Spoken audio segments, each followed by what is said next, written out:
Hi, it's Felicia Mack from the MackInstituteHealthcareservices.com, where my mission is to help healthcare professionals to get certified and become amazing healthcare professionals in the industry.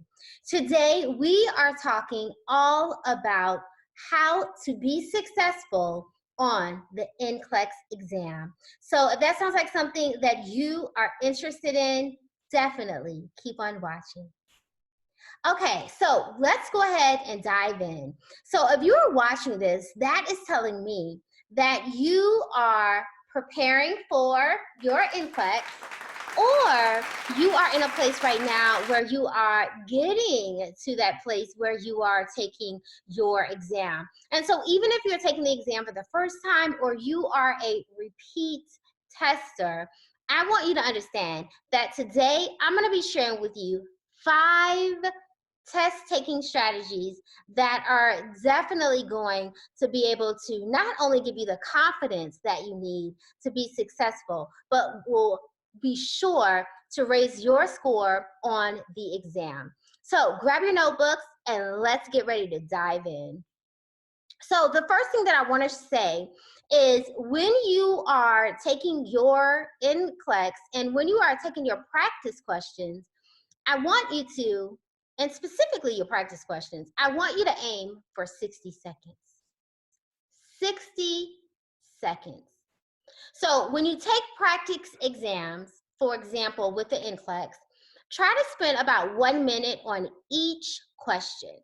Now, obviously, you may answer some questions quicker than that, right? But for most questions, try to aim for 60 seconds. And this is a good goal to shoot for. Also, if it helps to alleviate some pressure, I want you to remember that the NCLEX is set up so that you have a little more than 1 minute per question. So that's about 1.3 minutes to be exact per question. So this is going to allow you to really begin to kind of ease in and build those muscles to average about 1 minute per question, just as I want you to do on the real exam. That brings me to our second point, and that is to stop after 2 minutes. So, similarly, you should avoid taking more than 2 minutes per question. If you sped through a series of questions, right, under a minute, you will have accumulated enough extra time, guys, for harder questions.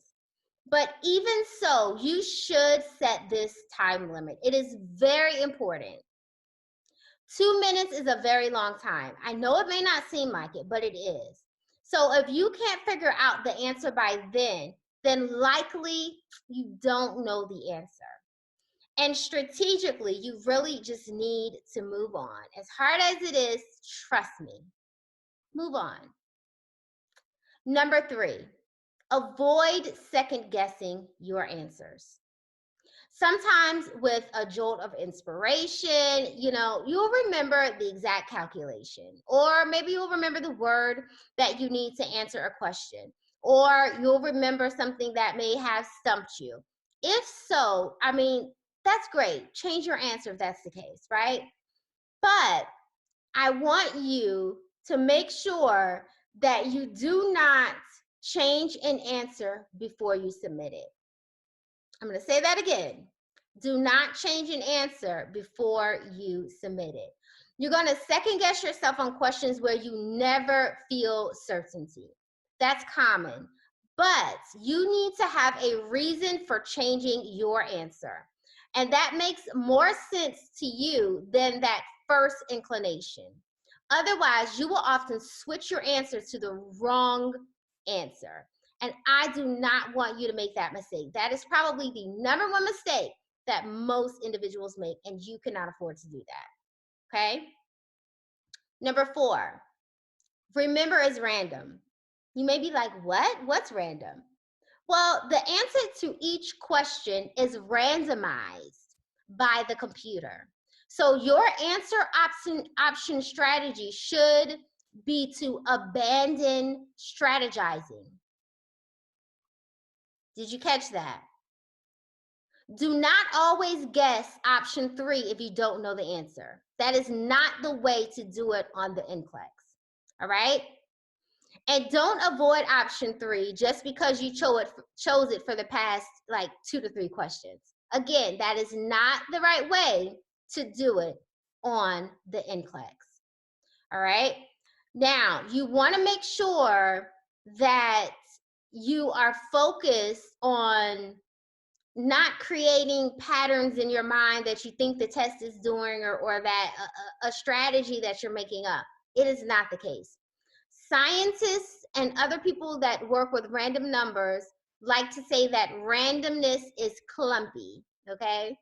And that is, sometimes it looks like there's a pattern for things when there isn't. So don't let that lead you down the wrong path. There is no strategy to how this is done, right?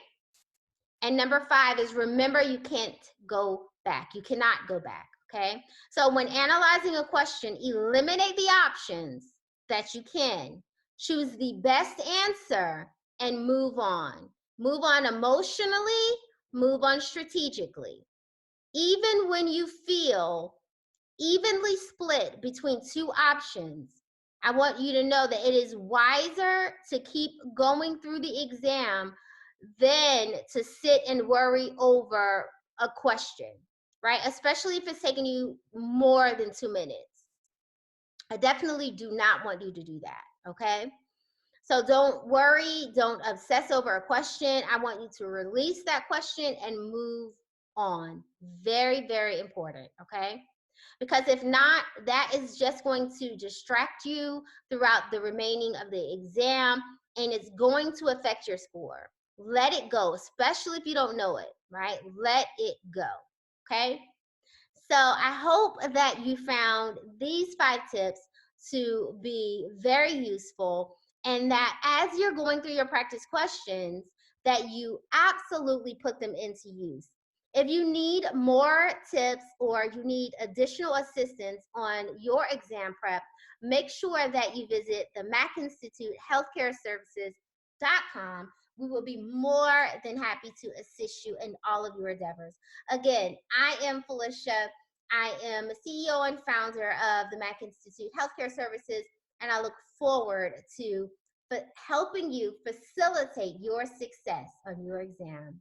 I'll talk to you soon.